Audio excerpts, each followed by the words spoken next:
हाय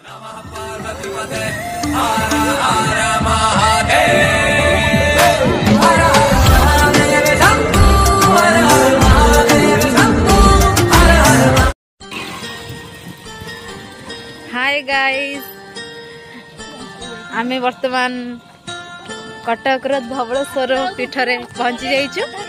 एटा धवलेश्वर पोल, एटा होछ मंदिर, एटा मंदिर देखंतु सकाळर दृश्यटा केते सुंदर हेछि। पक्षी माने केमती उड़ी बुलुछंती,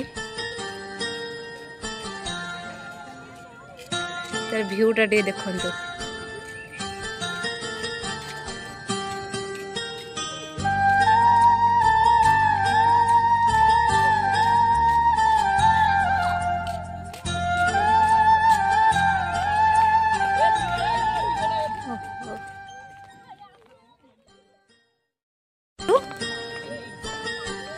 बर्तमान आम चलीचु गाड़ी ओल्हे कि समस्ते आमर चली गले। सेठी 2 जन अच्छा आ समस्ते मंदिर भीतर चली गले।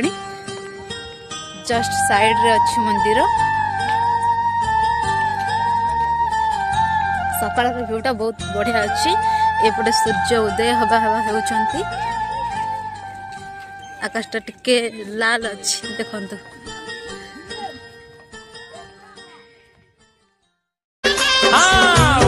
गंगा महानदी सबुठारु बड़ नई, से नई भितरे विजे होइछंती बाबा धवल गोसाई।